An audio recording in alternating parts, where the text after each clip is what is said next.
Okay guys, welcome back to my channel. Today I'm going to be showing you how to create a wig, and you need a wig, head, a cap, bundles of course, 4 bundles, and a lace closure. You're going to need needle and threads as well as pin needles to hold down not only the cap but the tracks. You're going to need scissors, of course, a wig stand. I believe I already mentioned that. And these are the pins that I chose to use. They're sewing needle pins, and they were just laying around my room from when I was practicing sewing. So that is what I used. So first things first, I am going to pin the wig, the lace closure down to the wig. Now what I like to do is I like to place the lace closure a little bit in front of the wig cap because it holds and it secures better that way, and it makes it easier for when you cut the freaking when you cut the lace the wig cap off, it'll be much easier, trust me, because I done cut my lace closure plenty of times while trying to get the wig closure to come off, the wig cap to come off properly. And now I'm just aligning, making sure everything is in a straight line, making sure it's in the middle of my wig, and I'm going to pin it down to where I want it to sew, and making sure both sides are 100% even. Now the reason why I chose this wig cap is because it has adjustable straps. I ordered this mannequin head from Amazon. It is 23 inches in circumference. My head is 22.5 inches in circumference. So it's a little bit too big, but it's fine. I'd rather my wig be too big than too small. I don't want it to be too tight. Plus the adjustable straps on the back of the wig cap makes it much more convenient for me. So that doesn't matter. But you can use any type of wig cap that you want to use. This is just, my preference. I would prefer to use an adjustable strap right now because this is some good hair that I got from Unice. So, hey, that's just my opinion. You can use any type of wig cap you want to use, even a spandex cap.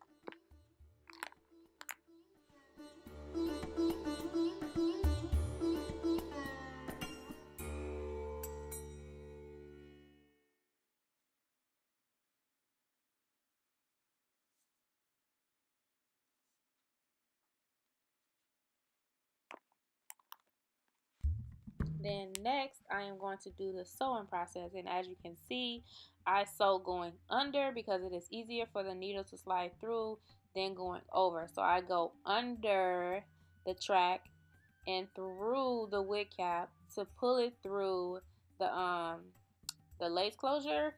It'll be easier for beginners if you don't cut the lace off that's all the way around the lace closure, but it's kind of easier for me to do it this way.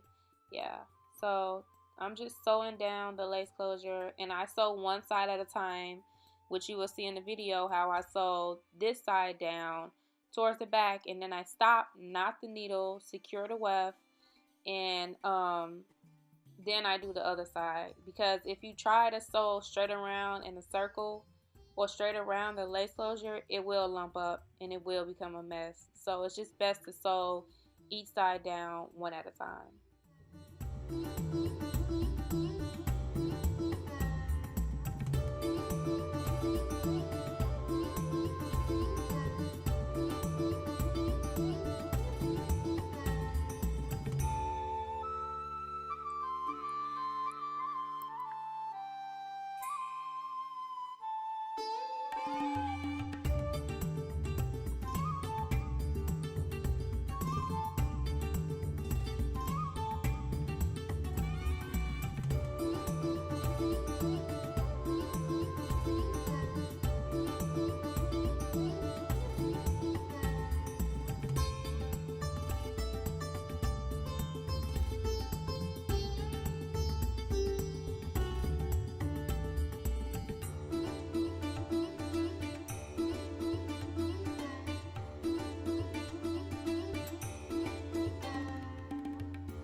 And now I'm just showing you the finished product of me stitching down my first side, and I'm going to show you how I secure the weft. And of course I am going over, then I'm going to take the thread, wrap it 3 times around my needle, and then I'm going to pull it through, and that should be tight enough to secure to where your wig cap shouldn't come up.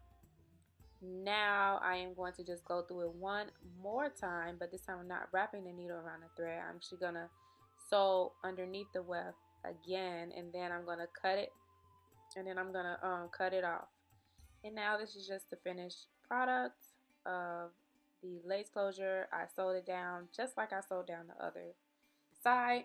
Now I'm going to take my 14-inch bundle, and I'm going to sew above the adjustable strap. If you sew on the adjustable strap, you won't be able to adjust the wig cap. It'll be a mess. So just sew above the adjustable strap. Now here in this scene, I'm just going to use my pins and pin down the track to where I want it to go.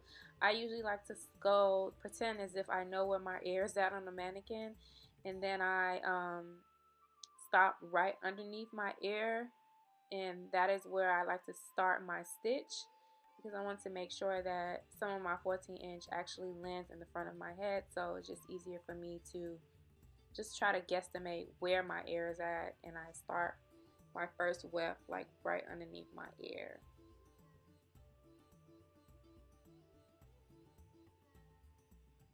And as I sew, I adjust my needles to make sure. And here I am showing you how I flip over my track. So I flip over the track, and then I take my finger and I press down on it while sewing underneath the weft to make sure that it is as flat as possible. And then I grab a sewing pin, stick it into my track through my mannequin head, and I just continue to sew down like I've been previously doing. Now that my first bundle is over with, I am about to start on my second bundle. I'm just showing you how I once again secure the weft by wrapping the thread around the needle 3 times. Same method, nothing changes, and then I cut the track to start on the second bundle.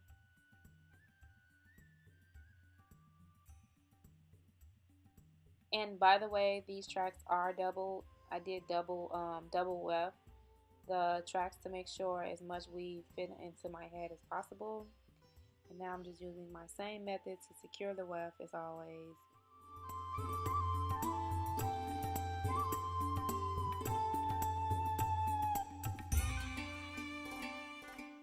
And now here I am just showing you the finished product of the second bundle, and I'm going to start on my third bundle, which will bring me into the 12-inch, and I'm just going to single weft these. I'm not going to double the tracks, just single the tracks, singly sew on the tracks, and I'm just trying to here finish up on the second bundle to move on to the third bundle. Now I am showing you the regular understitch sewing that I normally was doing in the beginning of the video. This is just on the 12-inch, and I'm just showing you my pattern and how I stitch on and cut off the tracks. Next, I'm going to use my pinky, as you just saw, to measure the spacing of how far apart, how much space I need in between the tracks and the closure to make sure that the last track goes on properly onto the closure.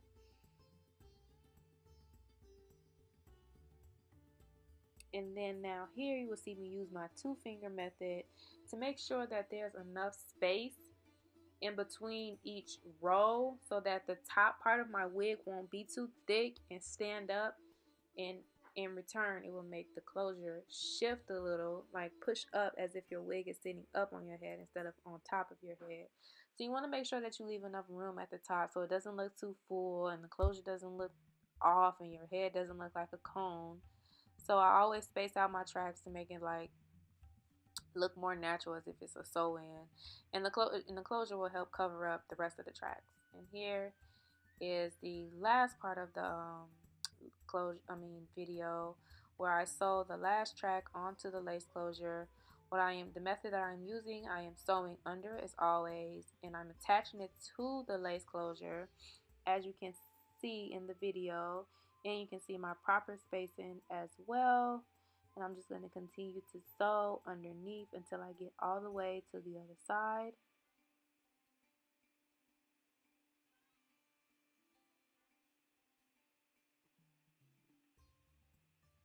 And here is the final wig look without it being on my head. And I hope this video was useful for you all. This is what the wig looks like on after I flat ironed it and put some spritz and, you know, did my thing. Yeah, so this is the finished product. I just put a couple of curls in the front because I like the natural wave to the, this is the natural wave to the weave right here. But this is like the curls right here.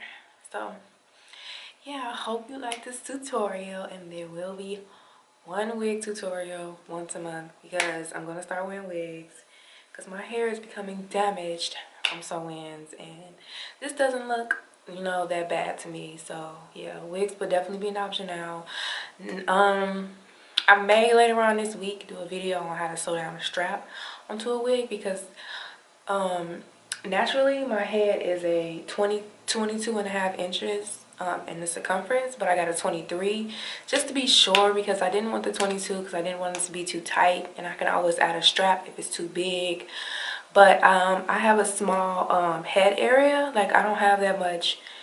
The space on my head is very small, so like the wig is like too big. So next one I may do a spandex cap because they do fit me better instead of the netted cap, which is the one that I have on now. So yeah, I'll do different options, easier methods. I may even do a glue method if I want to waste my money like that. But yes, this hair is from Unice and it looks perfect, 214 to 12, and I can't remember the length of the closure, but I believe it was 12 inch. Very affordable. All the hair details will be in the comment box down below, and everything that I use I'll list down below as well. And yeah, that's it. See you guys next time. Bye.